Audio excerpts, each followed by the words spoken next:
Good morning. So glad to be back with you. It's Jen Taub, and I'm here on Mary Trump Media. And I have a surprise for you.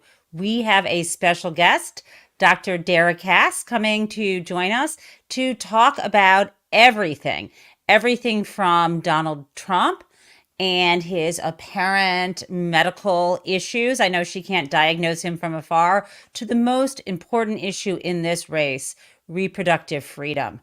Let's do that. But first, I need to talk to you about LeBron James because I think it is huge that he is now coming out when we only have 4 days left. He did this yesterday, 5 days until the election, until November 5th. Now, we talk about that being not election day, but the last day to vote. Please, if you are in a state that has early mail-in voting or early in-person voting, this is the time to act. Make sure that it's not too late to drop off that ballot, that it's not too late to mail it, or if you have early in-person voting, get it done. Today is November 1st, and that is the last day in several states. Let's do this. So I want to play for you King James and his new ad telling people, what are we doing here? Are we kidding? How in the world is Donald Trump a viable candidate?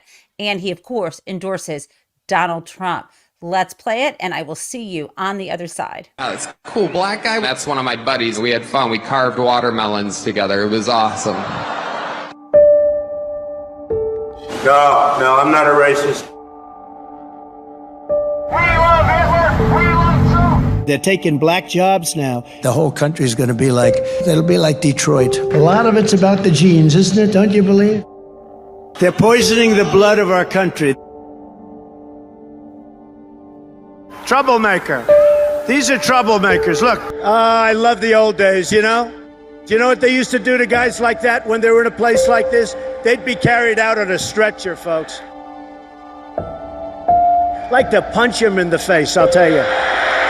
Now, if you had one really... Guys, of course he's endorsing Kamala Harris, not Donald Trump. Yes, I said Donald Trump just to keep you on your feet. Let's keep playing. Sorry, I'm still getting my coffee. violent day, like one rough hour, and I mean real rough, the word will get out and it will end immediately. But we're going to indemnify police officers and law enforcement from being destroyed by the radical left. You're changing history, you're changing culture. Of course I hate these people. And let's all hate these people, because maybe hate is what we need. Maybe hate is what we need. Hate is not what we need. And we certainly don't need these fake love fests that Donald Trump claims he is having at the Capitol on January 6th when he tried to engage in a violent overthrow of our democracy. And it was not a love fest at Madison Square Garden, where he was essentially honoring the 1939 pro-Nazi rally that was held there by having his own pro-Trump, essentially pro-fascist rally.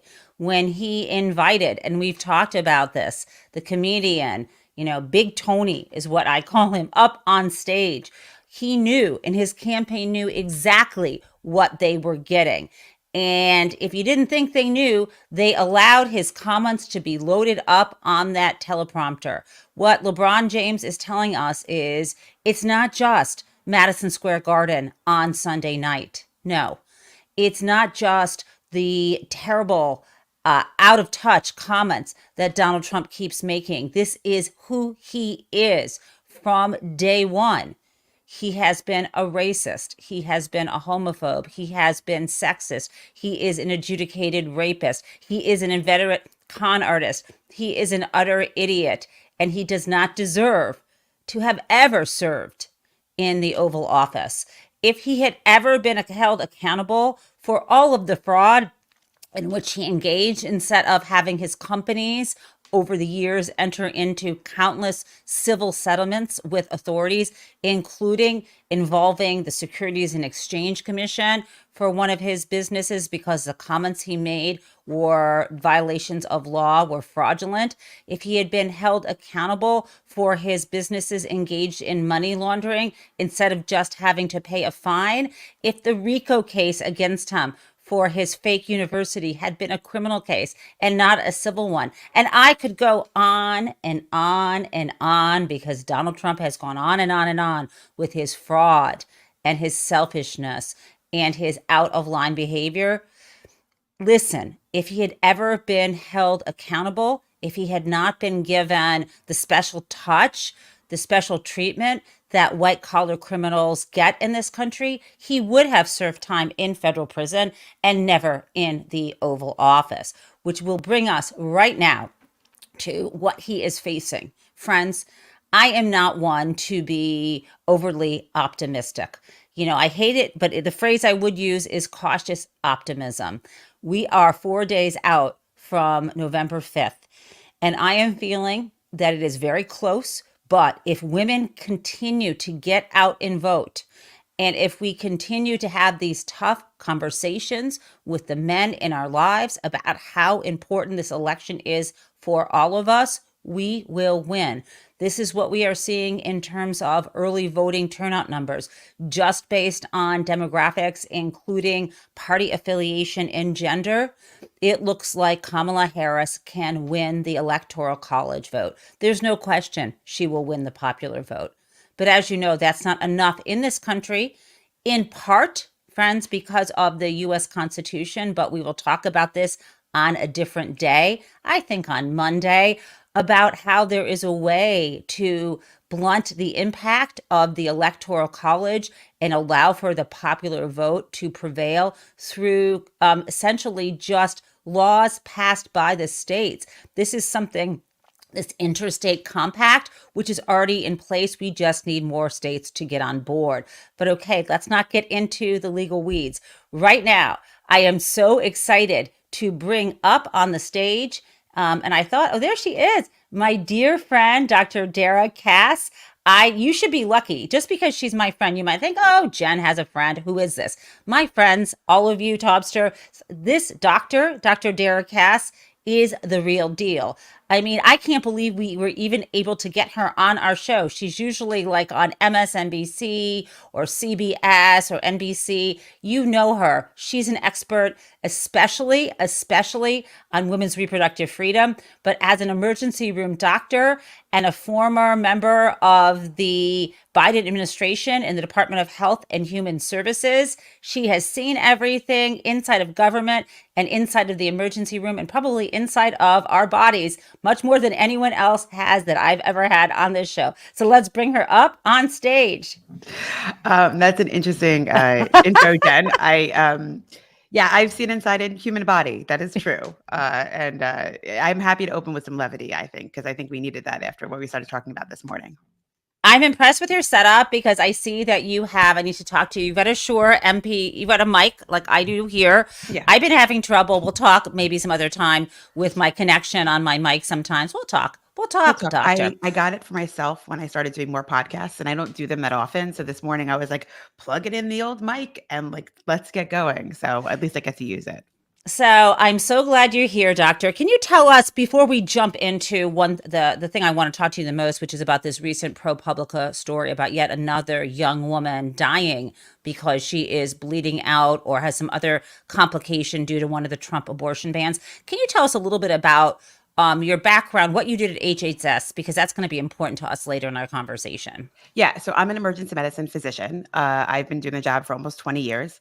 I have worked in all ERs, mostly in New York, but Connecticut and some other places as well. In 2021, so after President Biden was elected, I was asked to be the regional director at the U.S. Department of Health and Human Services to serve New York. So I was New York, New Jersey, Puerto Rico, and the U.S. Virgin Islands. Wait. You just said Puerto Rico? Yeah.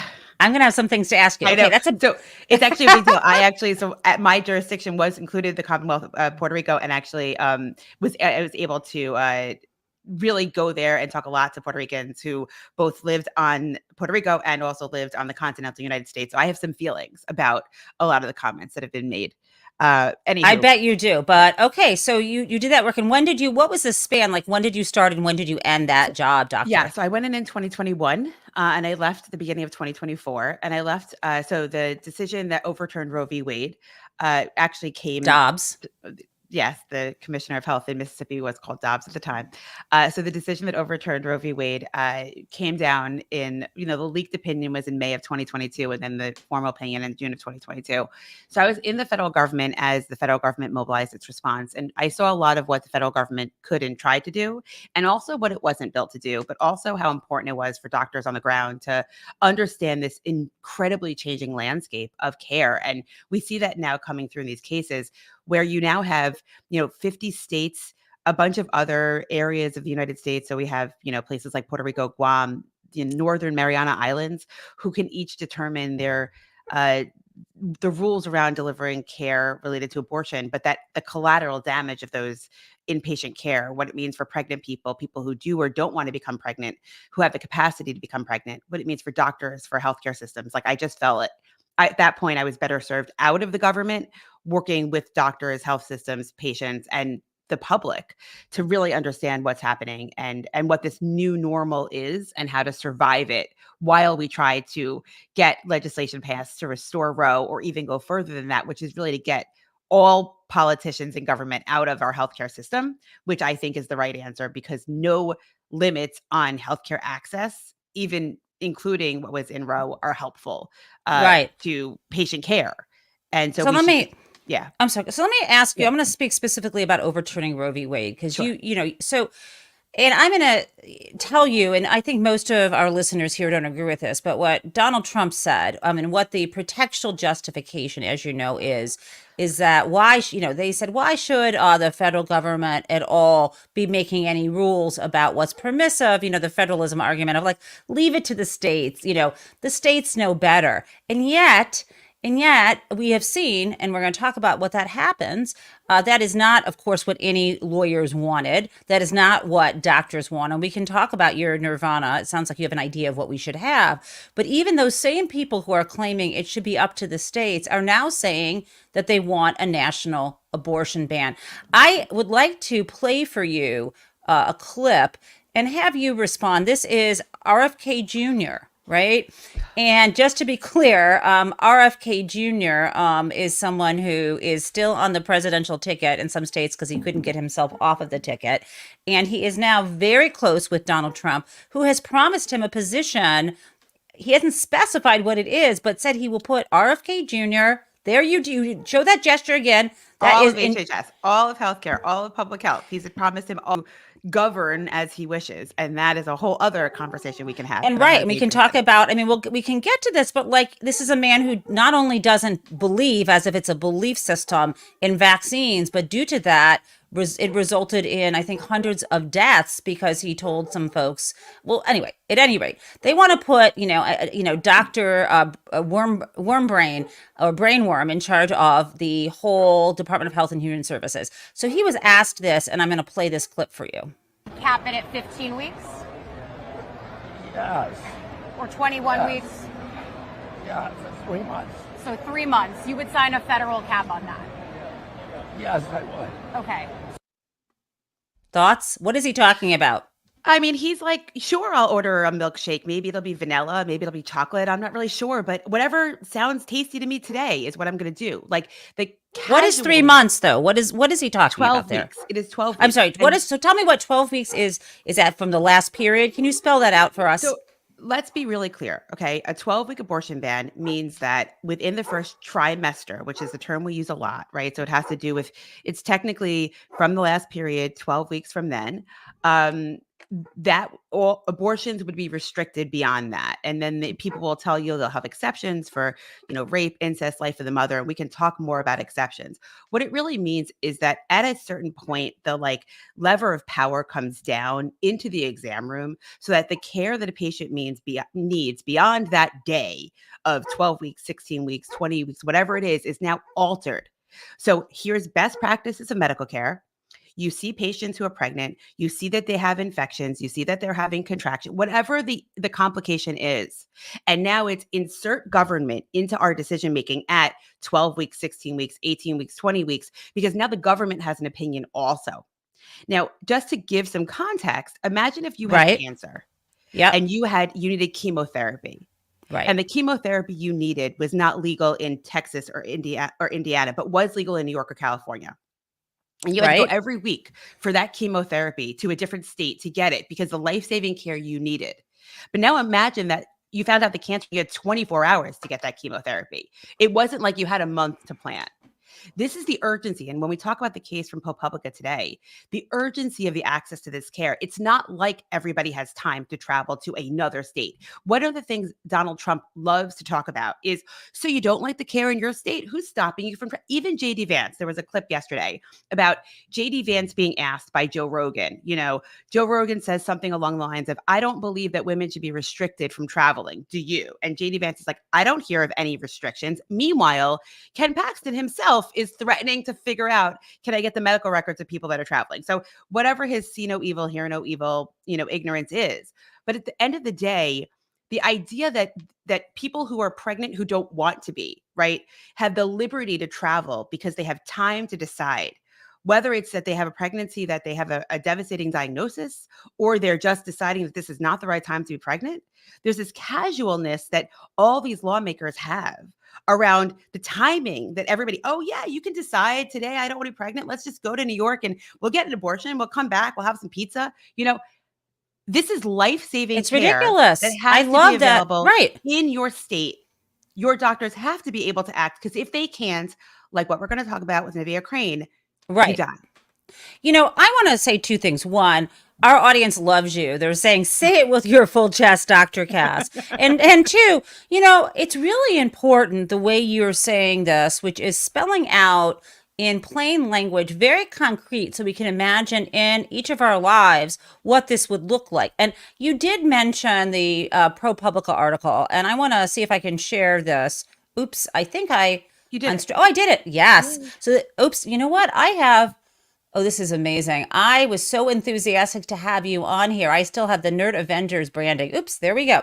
So, look, this is a ProPublica story, and you know that they've been having a series about this. And the reason why, friends, we have Dara Cass on today is because we were having a little, group chat conversation about two things. She came in with a legal question about this CBS case that Donald Trump has brought, which I will get to.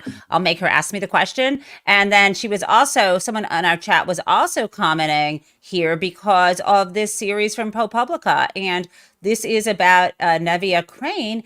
And I think, am I correct, Dara, that you are, in this case, one of the people ProPublica reached out to for comments about this? Yeah. Okay, so tell us this story, please. So this is a really unfortunate case of an 18-year-old girl in Texas who was pregnant, who was excited to be pregnant, who was excited to be a parent. She had already had her baby shower. Right. Her mother was supporting her pregnancy. It was a wanted, desired, excited pregnancy, and she went to an emergency room in Texas with fever, chills. She was, she had a virus. She felt unwell. She was seen, it seems, by a nurse practitioner in the emergency department, and she was 24 weeks pregnant. So just to give you context of how pregnant she was, we talk about restoring Roe and exceptions. And this is a period of time where there's a question of being on the border of viability. That is how far along in her desired pregnancy she was. And I really want people to visualize this. Like, she was like legit gonna have a baby. All right. She had a name. She was going to name this baby Lillian.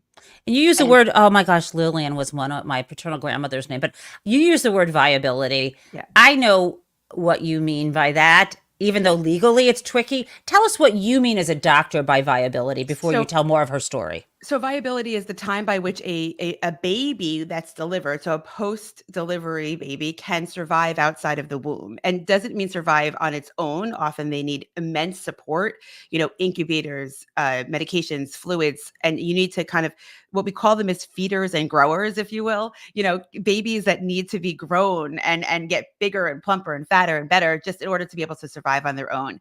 And it is a joy of neonatal medicine to get these feeders and growers out on their own in the world. Of course. And so that point, 24, 25, 26 weeks of gestation, so after your period, same time limits we talked about with the RFK clip, that is the time where doctors have a chance.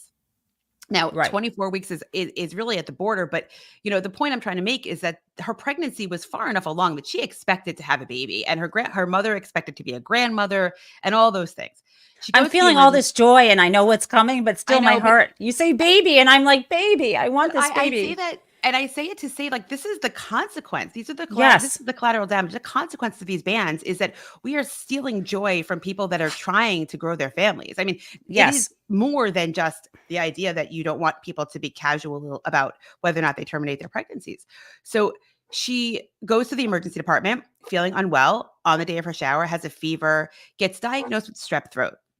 Now, again, her gets given antibiotics, and they ignore the fact that she's pregnant. Now, there are problems with, they don't have her see a GYN doctor or an OB doctor. They don't address it really in the chart, and they certainly don't do the things that I would have done, which is give her fluids and treat what she had, a urinary tract infection as well. Regardless, I mean, that comes out later in the case. But the bottom line is that she gets treated like a ignore the pregnancy, treat her for a strep throat, discharge her. Okay. A couple of hours later, because this is how fast this happens, she starts having even worse abdominal pain, because she did have nausea, vomiting, and abdominal pain in that first visit. Again, And she goes back to a different emergency department, but this time it's actually an OB emergency department. So she goes straight to see the OBGYNs. So at least here you think, okay, now she's going to see a doctor who's made for taking care of pregnant people. Right. And she is sick. She has a fever. Her heart rate is high. She's feeling unwell. She looks unwell.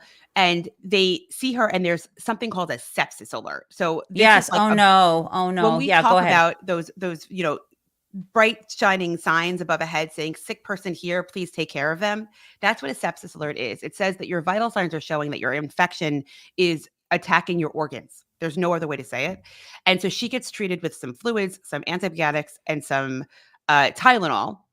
And when you say antibiotics, I'm guessing, is that probably IV? It's IV antibiotics, yeah. Okay, got it. And this is serious. Yep. This is she is by all intents and purposes, like, she looks like they're taking her seriously for those 2 hours, and then she is discharged. Oh my God. Discharged, not better. Okay, now this is where the case is unbelievable to me as a physician. I just need to stop here, just like, because this is, as my listeners know, as someone who went through 12 hours unmedicated and 12 hours with an epidural labor and then spiked a fever and they had to do an emergency C-section, I know this moment. Yeah. Because I know this moment, and she, in fact, it's even scarier because her baby isn't even at the edge of viability. The fetus, she wants this baby, she wants to live, and they send her home. They send her home, and they check the pregnancy. They say there's a heartbeat. And the mother is quoted in that part of the article to say that they look like they were more concerned with the fetus than the mother. And I honestly can't imagine a scenario where that's not true, because as long as they could prove that the fetus was still alive, it almost like was very much like she didn't even matter. Because I can't, as an emergency physician, and this is where my own experience is, I mean, emergency physicians are in the business of getting people home. That's what we do. We want people to go home safely. So we have very strict criteria of who we send home and who we don't. And she was sent home in violation of all of the personal criteria I have and anyone that I know who practices emergency medicine. She was sent home with a fever. She was sent home with a high heart rate.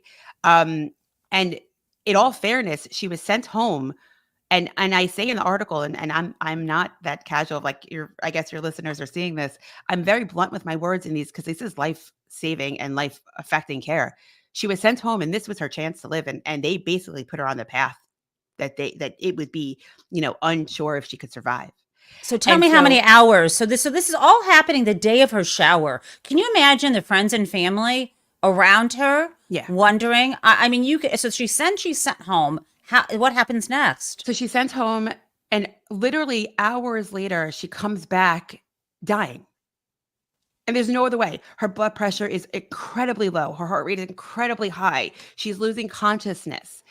And the next, she goes. Is she septic at this point? She has been septic. She has been septic since she was discharged. Oh my God. But now she is in septic shock.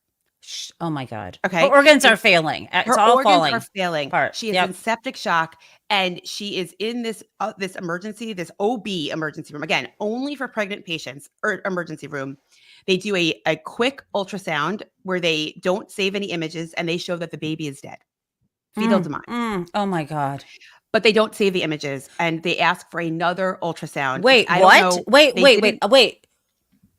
Okay. So they did it quickly, and the images were not saved. Whether and how and why. But remind me again, these images showed that the baby had no heartbeat. Had no heartbeat. And at this point, why didn't they wheel her into the emergency surgery suite and perform now an abortion? Why did that not happen? This goes back to the care of the time and what the review of records show and what the journalists found, which was that the doctor called for an official ultrasound. And there's a lot in the Texas law about official ultrasounds being what you can use to determine, whether or not somebody's pregnancy has ended before you intervene. Right, which would be protective against the idea of being prosecuted, because if they'd taken her into the operating room and whether or not she was still pregnant or not, and again, this is now life of the mother exception, so it goes to show you it was not questionable whether or not her life was in jeopardy. It was questionable about whether they thought that their intervention would have consequences. And again, I'm not an OBGYN in Texas, and I understand. Come back from Texas, and I will tell you that if I say that there are so many OBGYNs in Texas doing God's work, I cannot understate the pressure and the anxiety and the issues that they have, the decisions they make. But back up for a second. If Roe v. Wade had still been in place, then the mom and the daughter could have said, first of all, they wouldn't have sent her home maybe, but at this point in time, if Roe v. Wade had still been in place, she would have had an emergency abortion procedure, DNC, whatever it would be, because to save her life, that could have happened. Okay. Yeah, and I would argue that the second visit, where she was sent home inappropriately. What would you have done at that point? People would not be afraid to admit patients who are pregnant who may lose their pregnancies. I mean, one of the things I want people to visualize is they could have saved the pregnancy too if they'd admitted her. That's right. So that's what I really think people need to imagine. And it's using imagination. She was sent home pregnant and came back with her fetal demise. Her baby died after she was sent home. She was still alive. If they had admitted her, we don't know we know lots of people who have infections who get treated in the hospital and their babies survive and they deliver healthy babies. We don't know. And they could have kept her. We don't even know that if there could have been anything going on, but they could have stabilized her and stabilized the pregnancy. And the longer, as you know, I mean, you're a doctor, I'm not, but I've been through this with friends. The longer you can keep that condition stable, the lungs can develop more. They could have made plans for an early delivery. And like you said, this preemie, but this is not the plan. This is no plan sending her home. Again, this is a plan of death for both of them, what they had. And so she's in the hospital for the third time within 24 hours. That is how fast this happens. Oh my God. And she is dying. And they get an official ultrasound to show the baby is no longer alive. They start thinking about sending her to the operating room to remove the pregnancy. My God. And then, run the risk of removing her uterus because now it's infected, right? This is the source of the infection that's caused her septic shock. I am not an OBGYN. I do not make these decisions, but I do know that if the source of infection is still in your body, you're not going to get better. Right. And she's at this point too sick to go to the operating room. And she's bleeding out. 18 years old, her first pregnancy, her whole future. In the ICU, her mother is holding her hand. She loses consciousness. She starts bleeding from her mouth. She starts bleeding from, hemorrhaging, and she dies. Dara, I can't. I've been sitting with this case now for 3 days as I've been talking to the reporters. And the first time I was breathless. I think about my own daughter who's 17 years old. I have a 17-year-old child and a 24-year-old, and I can't. Right. Mm-hmm. I'm sorry. Yeah. I'm sorry. We're mothers, right? And I can't imagine. Yes. And I don't want to be a grandmother yet, because I got to be honest. I'm not ready. Yes, I get ready. Okay. So I'm going to pivot right now because this is related. Yeah. Donald Trump, as you know, has created this. This is Donald Trump's doing. He put these justices on the U.S. Supreme Court. I think there's some people confused saying, well, Roe versus, this is happening. This happened when Biden was president. No, the Supreme Court was put in place so that they could pull this lever whenever they wanted and had the opportunity. But Donald Trump, despite all this, thinks I don't know if you heard a few weeks ago, I'm sure you did, he gave this speech about how we'd all be just so happy and wouldn't be thinking about abortion anymore if he were elected. This story that you are telling me is not not a story about abortion. Nevaeh's story is about death.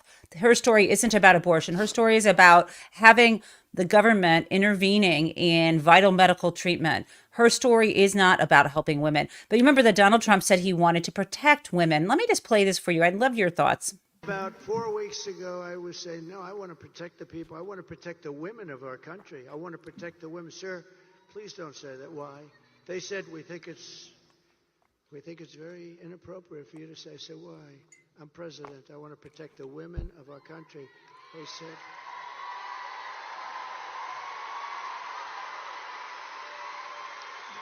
I'm sorry, it's quiet. I can't control that. They said, sir, I just think it's inappropriate for you to say, pay these guys a lot of money. Can you believe it? I said, well, I'm going to do it whether the women like it or not. I'm going to protect them. Mm-hmm. Can you unpack he does a lot that of things whether women like it or not. Right. I mean, okay.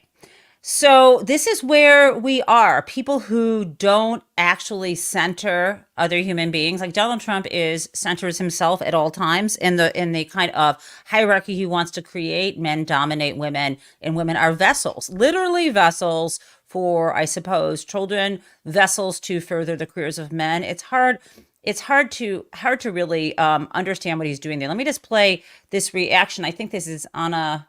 Let me play this. Let me see who is on. This is on Abby Phillips' show where they're unpacking this, and I want to hear your thoughts. Quite the closing message to women, whether you like it or not.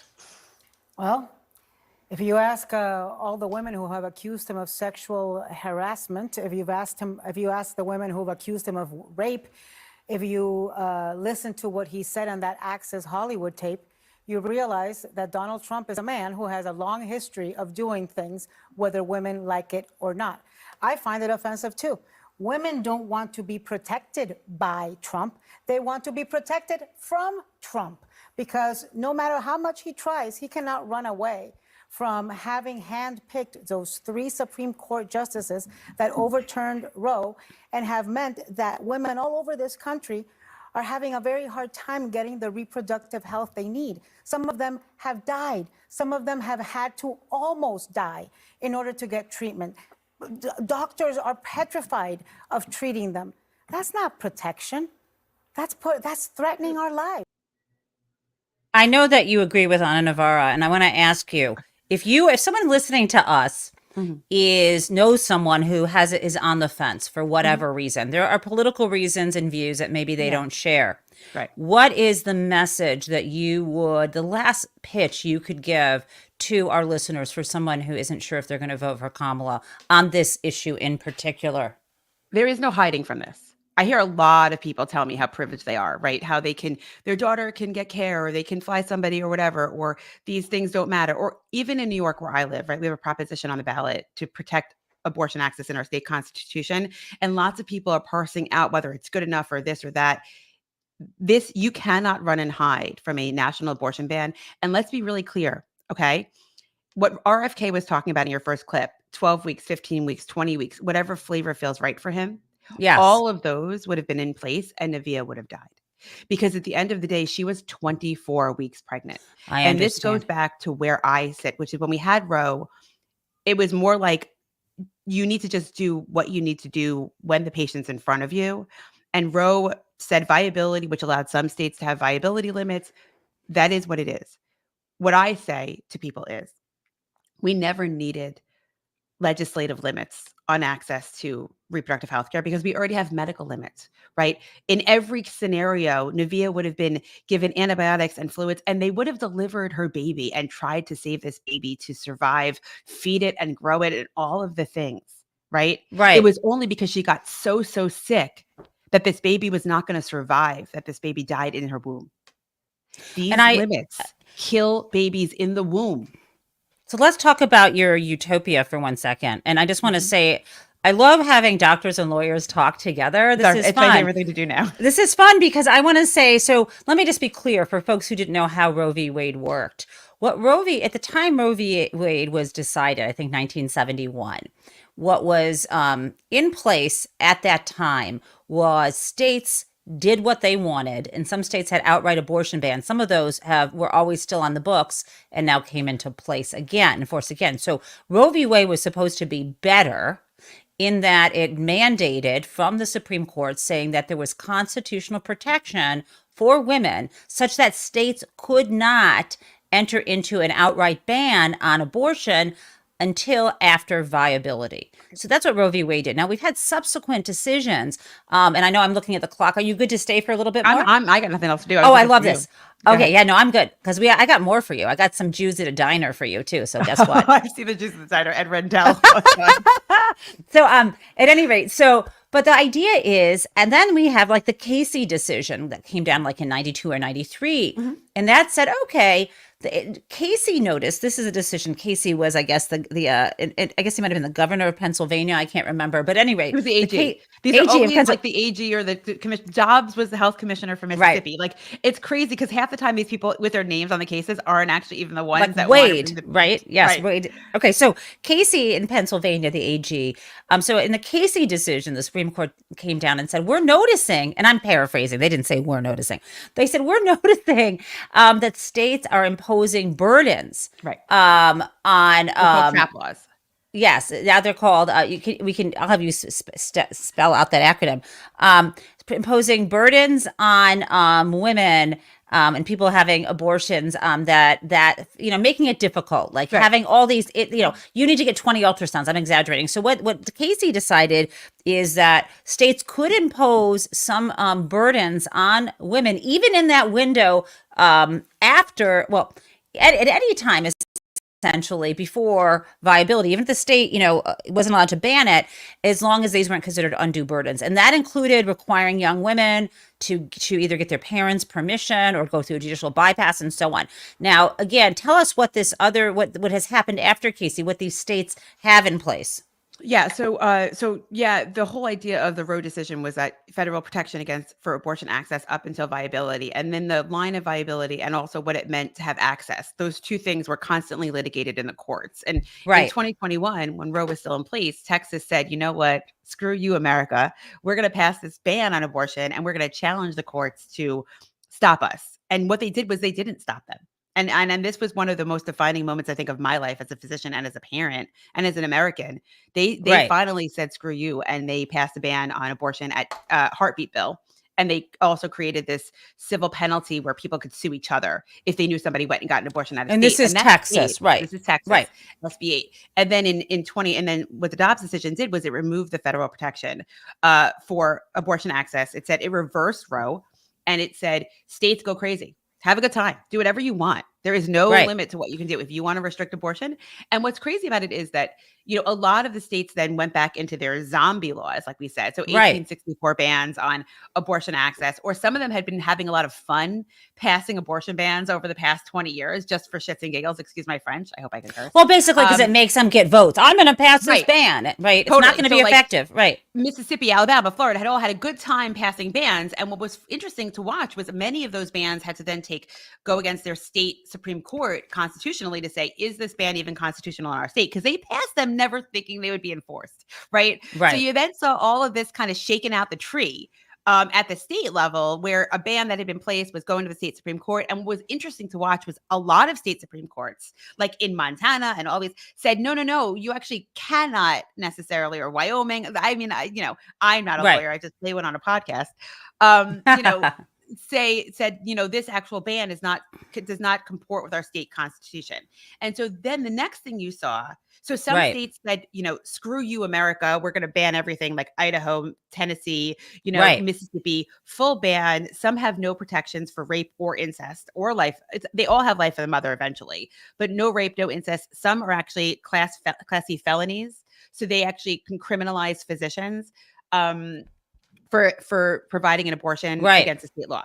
So that happens. And then immediately these ballot initiatives come up, right? So in each state, some states allow these citizen-led ballot initiatives. Some allow actually legislative-led ballot initiatives.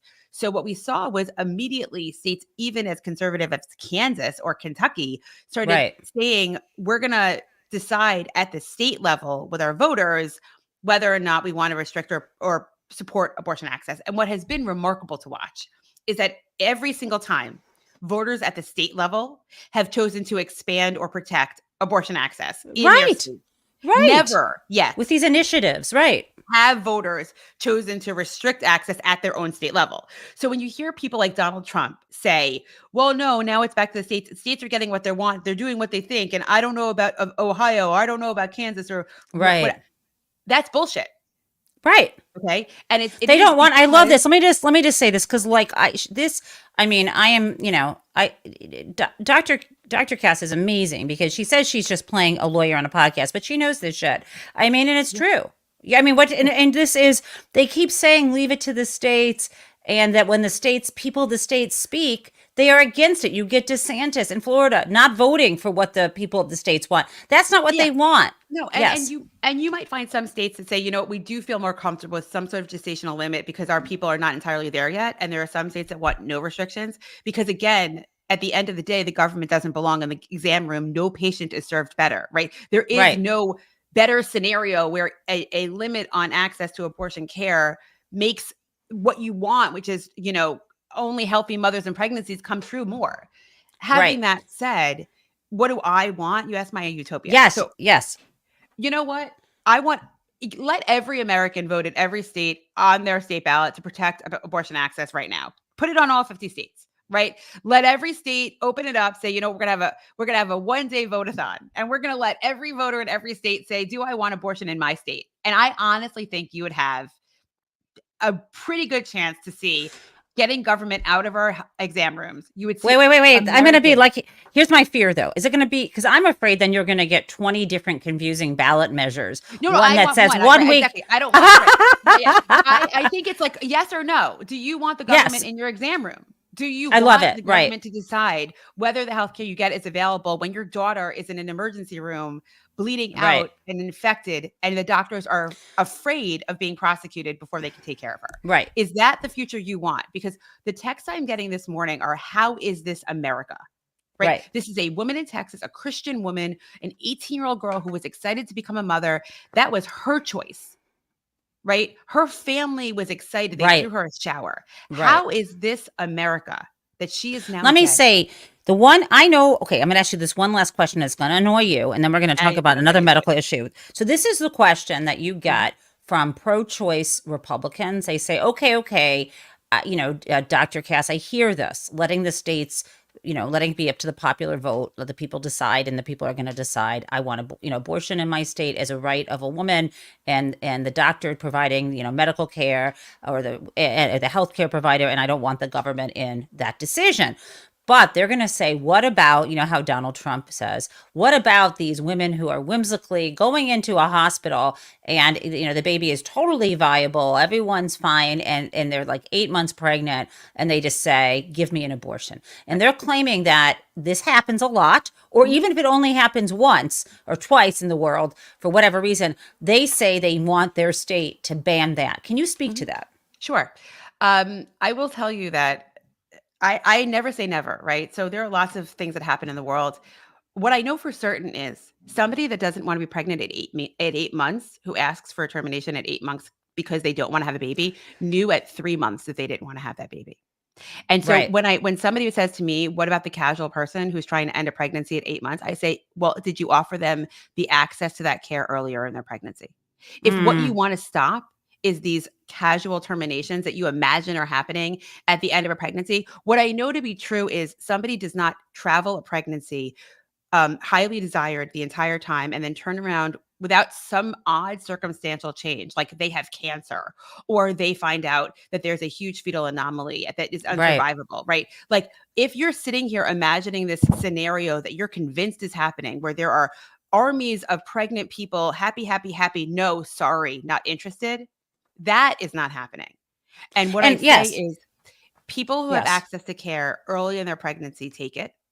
And we're seeing this in states like Georgia. We're seeing, there are still terminations happening in Georgia, places with 6-week bans, because people are coming in asking for medication the day they see a positive pregnancy test, and they're taking them every single month to make sure they don't accidentally get pregnant, right? Oh my God. This is the America that they are being forced to live in. And so when I say if we increase access to care earlier in pregnancy, if we actually did something that is crazy to say, which is use the same healthcare support we have for all healthcare, including contraception, and people could use their insurance to get medication to terminate their pregnancy early because they know that it's not a right time for them to be pregnant, or they get a diagnosis at 12 or 16 weeks that is devastating and they can't get care until 24 or 26 weeks because there are no clinics able to provide that care and they need to travel 3 states.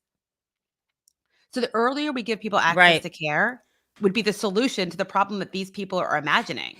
And let me just add one more thing. You're so brilliant. And then even if, I'm just going to go, look, but still, even if, I'm like, it's like Lot. It's like, God saying, if there's one good person, if there's one of these things that happens, we make decisions, policy decisions in our society where the benefit is greater than the risk. When medications are approved by the FDA, there can be a side effect for some people. We have automobiles on the road, where 30,000 people at least a year die in car crashes. We don't ban automobiles. Mm-hmm. And so we make these tough decisions all the time. And given this is just this weird fantasy that just doesn't happen, the hypothetical situation that would happen when you're providing full care to people early on is so unusual. Now, I love this. Now, I got a couple more things.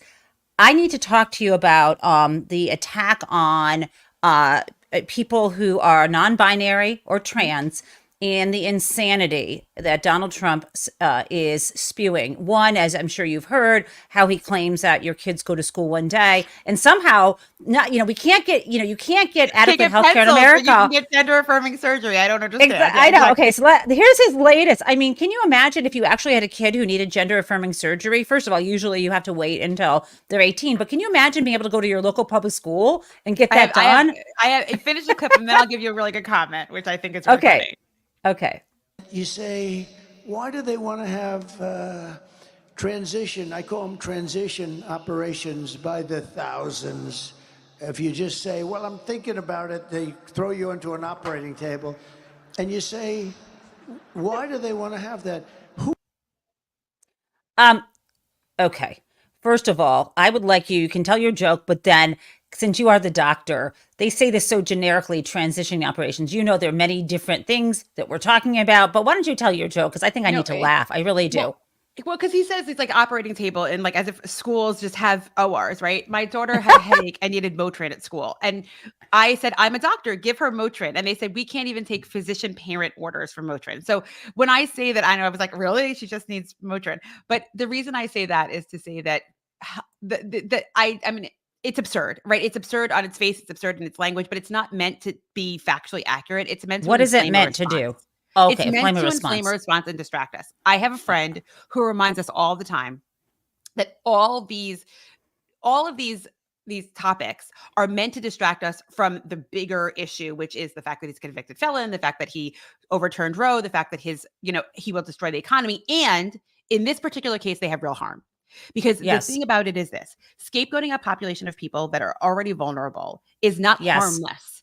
It's the same thing that we saw with the Haitians, who were here legally in Ohio and how they couldn't even leave their house because people thought they were eating cats and dogs. And again, is it amusing to hear somebody say something as absurd as humans eating cats and dogs? I don't know. Sure. I don't care. But I think it's funny, but it's a total distraction. Right. You're right. But even treating it as a joke is to give it levity, which then undermines the humanity of the person they're making fun of. Right. And what has been overwhelming to me is the idea that these anti-trans lines, these punchlines, these ads, this whole idea that gender affirming surgery for people who are incarcerated is somehow a burden on society when it's not happening. And again, even if it is, back to your point, I will pay personally, me, a random doctor in New York, will pay personally for 100% of the gender affirming surgeries that are happening to people incarcerated in America because it will cost me less than my taxes in my town. Right? At the end of the day, this is not happening in America. And we are sitting here letting them distract us and harm people over their ability to distract the fact that they are going to, again, short-term pain for the economy, destroy our healthcare system. RFK, you want to talk about something really serious? I really do. Being in charge of our healthcare system is really, really dangerous. Tell me why. He's getting, yesterday or the day before, you see Howard Lutnick, Yes. By all Oh, accounts, can I just say, what a Shonda. This man, Howard Lutnick, Cantor Fitzgerald, we talked about him the other day, was once a mensch. What's going on with this man? He just wants all his of them tax have passed cuts. away. I could go on about all these guys, but at the end of the day, for him to be sitting there on CNN and say, well, I sat with RFK and he has some compelling data on the fact that 75 years ago, we had 3 vaccines and no autism. And now we have 76 vaccines. We have no polio, by the way, and we have autism. And I'm sitting there saying, are you kidding me? But the idea that they're normalizing, it's like the same sane washing, right? They're normalizing the idea that RFK's rhetoric around preventative healthcare could somehow be the policy of the administration. This is what they said they would do with abortion, right? They said they would put anti-choice justices. Matthew Kacsmaryk. I'll pivot to the last thing we were talking about, right? Yes, the judge in Texas, right? Matthew Kacsmaryk, a singular judge in one jurisdiction in Texas, who was the judge put in place to literally overturn Roe, right? To then get rid of the abortion pill. And again, I could probably do this for the next hour. The abortion pill, mifepristone, is used to treat miscarriages. As we hear stories over and over again of women dying of miscarriage management that is not available to them, if they get rid of mifepristone through the FDA, women will die of miscarriages. That is 100% true. This same judge now is getting the chance to give Donald Trump $10 billion. Yeah, and what my attorney here is referring to is Donald Trump, as you know, has sued CBS because he's angry about the 60 Minutes interview that was broadcast on CBS television, where Kamala Harris spoke. And keep in mind that he was given the same opportunity to sit down with 60 Minutes, but chose not to. And so one thing this morning in our group chat that Dara was asking is wait a second.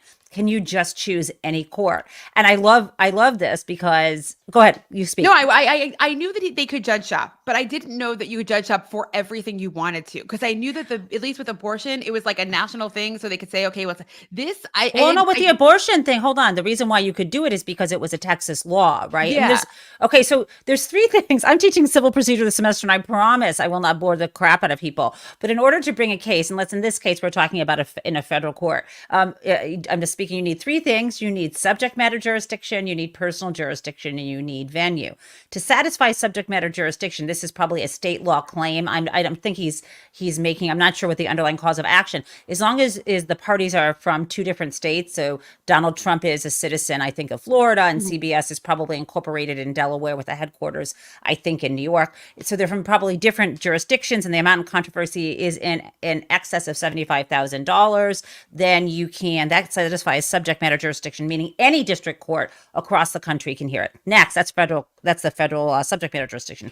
Personal jurisdiction. In order to sue CBS in any federal court in Texas, first you have to make sure the Texas so-called long-arm statute allows you to bring in an out-of-state defendant. Let's assume that's there. But you also, given that CBS is probably not what's called at home in the state of Texas, what you're going to also need then is a nexus between the cause of action and the state. And here, if they broadcast into the state of Texas, I think that's enough of a nexus, perhaps. Now, our third thing is venue. And this is where it gets tricky. CBS could make a motion for a change of venue. Venue means what specific district court in the country. And if it's the only way, there's an automatic motion of dismiss if the venue doesn't lie there, meaning there is it doesn't, if there's, anyway, I'm just, I guess, going through this. I think in this case, venue does lie because of the cause of action. They're going to say a substantial amount of what harm in Texas. Yes, but I would say that CBS is going to make a motion to dismiss for lack of venue, as well as a motion to move the case to a different jurisdiction. But guess who's going to make that? If it's discretionary, guess who gets? Just Kacsmaryk. And so when Judge Kacsmaryk probably rejects that motion for a change of venue, you're going to get them to go to the Fifth Circuit asking for a writ of mandamus to force them, etc.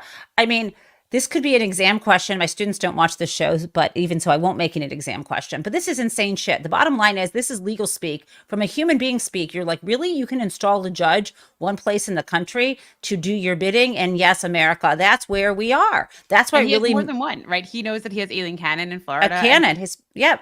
Again, I am sitting here as a doctor who's considering going back to law school. Not really, but oh my God. Not really. No, yeah, I'll come to you. But No. You could just go to law school at night, like you go to Columbia or NYU. It'd be fine. My free time. But I think the reason I'm saying that is because this is absurd. Like, why do we all need to be freaking lawyers to understand how our democracy is being eroded? Like, I want to be a doctor, though. Can I? Because my father was a doctor. I'm actually more inherently empirical and should have been a doctor. You should see me reading my mother's chart in the middle of the night. Yeah. I mean, I'm questioning. I got to tell you, I'll look at every test and I'll ask the oncologist, why is this? And I'm like, oh, shut up.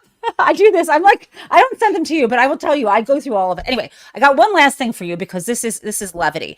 So, some Republicans some Republican Jewish organization, the RJC, put out a really stereotypical ad trying to make it sound, like Jewish people should be voting for Trump.